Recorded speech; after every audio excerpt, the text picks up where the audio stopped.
Daisy was determined to have the final say. She wanted to win the argument, to drive her point home without realizing the weight of her words. And then she said it. "You argue too much for a man. No wonder you're so small down there." The moment the words left her lips, the energy in the room shifted. The tension that had built up over the course of the argument didn't explode. It collapsed into silence. Raymond didn't respond with anger. He didn't throw back an insult. He didn't even raise his voice. He simply stood there, frozen in place. His jaw tightened, his hands clenched slightly, and his eyes darkened with something deeper than fury. It was hurt. It was humiliation. It was a wound she had unknowingly ripped open. Then, without a word, he turned and walked away. Daisy stood still, expecting him to return, to shout, to argue, to fight back the way he always did. But he never did. And that silence, that unbearable stillness, was worse than any response he could have given. Most couples argue, there's shouting, maybe some storming off, but at some point they find their way back to each other. That's how it had always been between Daisy and Raymond. Their marriage wasn't perfect, but their conflicts had a rhythm, a push and pull that always ended with some form of reconciliation. But this time was different. That night, Raymond never came back to their bedroom. At first, Daisy thought he just needed space, that he was cooling off. Maybe he would slip into bed later after she was asleep. Maybe by morning things would feel normal again. But when she reached for him the next day, his side of the bed was still untouched. A sense of unease crept into her chest. This wasn't like him. No matter how bad their fights had been in the past, he had always been there, even if only physically. She climbed out of bed and searched the house, expecting to find him in the kitchen or on the couch. Instead, she found him in the guest room, sitting on the edge of the bed, still withdrawn. He wasn't pouting. He wasn't fuming. He wasn't doing anything at all. He just sat there empty. Daisy hesitated in the doorway, waiting for him to say something, but he remained silent. So she spoke first. "Raymond." "Nothing."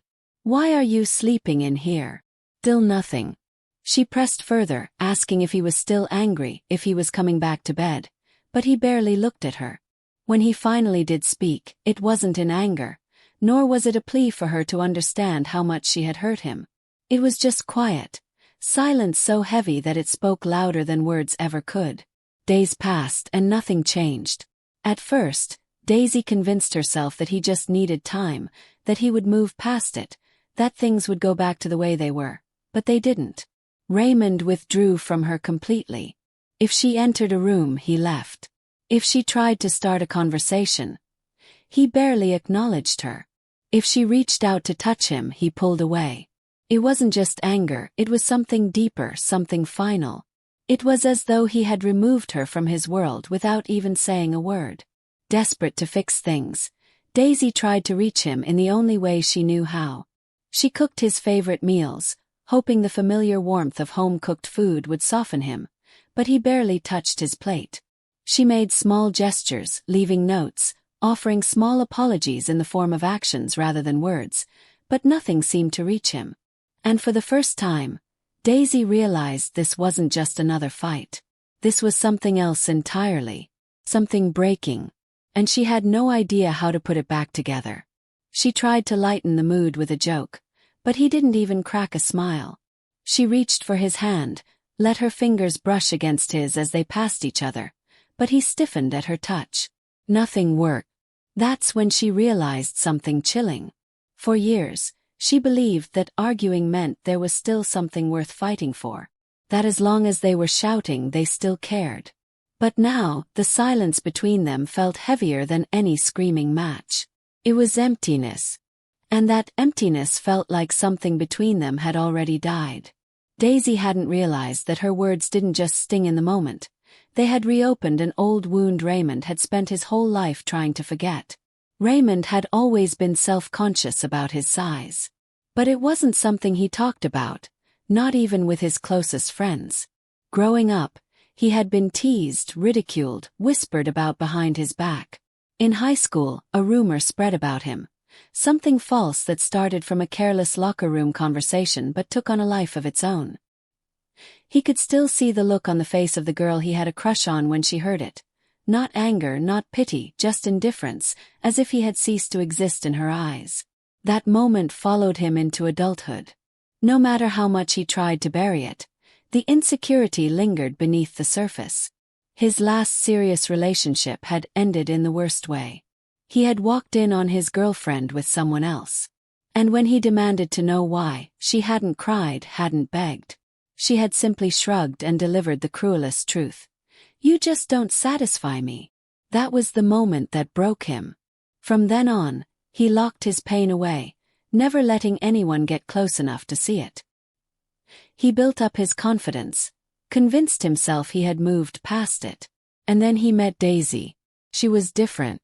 With her he didn't feel small. He didn't feel like he had to prove himself. He felt safe, loved. He believed she saw him for who he truly was. He thought he had finally left the past behind. Until that night. "You argue so much for someone who's barely a man. No wonder you're so tiny down there." One sentence. That was all it took to unravel everything.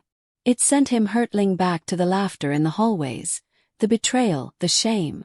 But this time, it wasn't coming from a stranger or an unfaithful ex. It was coming from Daisy, the one person he thought would never say something like that. For the first time in their marriage, he wasn't sure he could ever look at her the same way again. Daisy had hoped things would return to normal with time. But the more she waited, the more distant he became. One evening, determined to fix things, she went into the guest room where he had been staying, expecting to find him scrolling through his phone. Instead, she found the room empty. The shower was running. His phone lay on the bed, its screen still lit. She hesitated. She had never been the type to invade his privacy. But then her eyes caught an email notification. Subject: regarding divorce proceedings.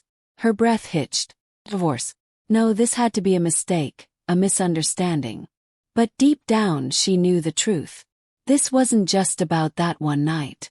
This wasn't about a single cruel remark. Raymond wasn't just angry. He was planning to leave her. When he stepped out of the bathroom, she was already waiting, her heart hammering. "Are you really thinking about divorcing me over one argument?" she asked, her voice barely above a whisper. For the first time in weeks, he looked at her, but there was no anger in his eyes. Not even sadness. Just nothing. When he finally spoke, his voice was eerily calm. "You think this is just about that night?" That was the moment she understood.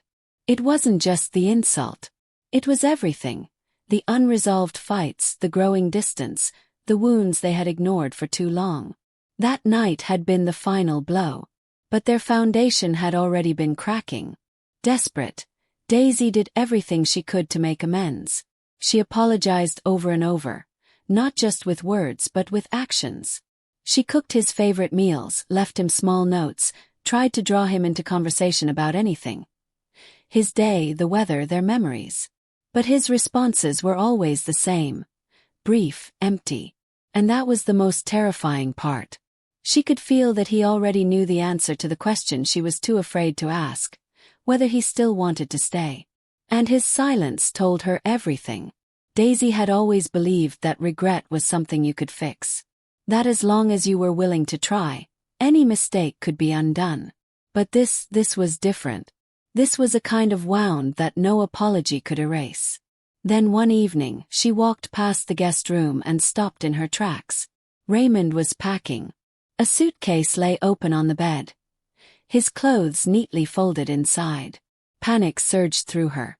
Her body moved before her mind could catch up. She stepped into the room, barely able to find her voice.